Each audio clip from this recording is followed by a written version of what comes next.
Amurka ta sake yin gagarumar barazana ga ƙasar Indiya, yayin da Amurkan ta yi barazanar ƙaƙabawa Indiya manyan takunkumai idan har ba ta daina sayen man fetur daga Rasha ba. A cewar wasu jami'an diflomasiyyar gwamnatin Amurka ta gargaɗi Indiyan cewa za ta fuskanci manyan takunkuman tattalin arziki idan har ba ta dakatar da cinikin man fetur daga Rasha ba. Wannan gargaɗi ya zo ne a yayin da Amurkan ke ƙoƙarin matsawa ƙasashen duniya lamba akan su katse ko su rage hulɗa da Rasha saboda rikicin siyasa da ɓangaren tattalin arziki da ya ƙi ci ya ƙi cinyewa. Barazanar da Amurka ta yi wa Indiya, wannan al'amari ba sabon al'amari ba ne, amma a wannan karo ƙasar ta zafafa.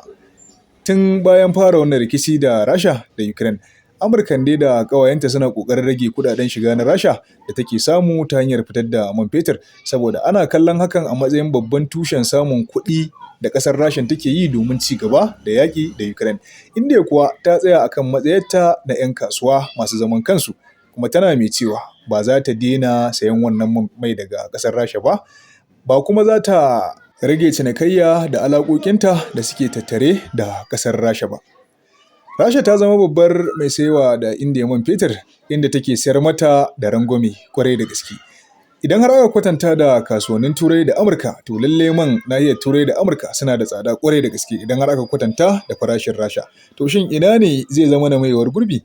A ɓangaren Amurka kuma, wannan labari yana nufin Indiya tana taimakawa Rasha wajen samun kuɗaɗen shiga duk da takunkumai da ƙasar Rashan take a ciki. Wannan dalili ya sa Amurkan take ganin Indiya tana zama wata babbar hanyar samun kuɗin ƙasar Rasha. Shi ya sa dole babban tasirin wannan barazana shine ƙara ɗora matsin lamba ga New Delhi domin ta bi layin ƙasashen yamma wajen ci gaba da katse alaƙa da ƙasar Rasha. Masana sun ce wannan yiwuwar ƙaƙaba takunkumai kan Indiya da Amurka take so ta yi ba al'amari ne wanda zai iya kasancewa mai daɗi ba. Kasancewar Indiya babbar abokiyar kasuwancinta ne, sannan kuma tana da muhimmancin rawa da take takawa a nahiyar wajen taƙaita tasirin China a yankin Asiya.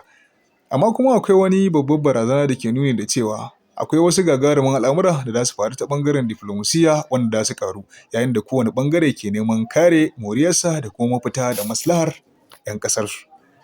Idan har wannan rikici ya tsananta, zai iya haifar da sauye-sauye a ɓangaren siyasa, a ɓangaren tattalin arziki a yankin Asiya da kuma farashin mai a duniya, yayin da Indiya ta ce ita ta fifita maslahar 'yan ƙasanta fiye da buri da muradun abokan hulɗa, ma'ana Amurka da tarayyar Turai. 'Yan uwa, yaya kuke ganin wannan abun? Dama zaɓi guda biyu Indiyan ta bayar, ko dai a bar ta ci gaba da alaƙa da Venezuela wanda Amurkan ke shirin kaiwa farmaki a halin da ake ciki yanzu, ko kuma ta koma ɓangaren Iran ko kuma Rasha. Indiyan dai ta ci gaba da dogewa akan ciniki da Rasha, yayin da ta ce Amurkan ta zaɓi ɗaya, ko ta koma siya a hannun Venezuela ko ta koma a siya a ɓangaren Iran. Wani zaɓi kuke ganin Amurkan ya kamata ta ɗauka?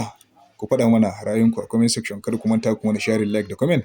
Wannan rahoto yana zuwa daga Hausa Global News. Allah ya ba mu alheri.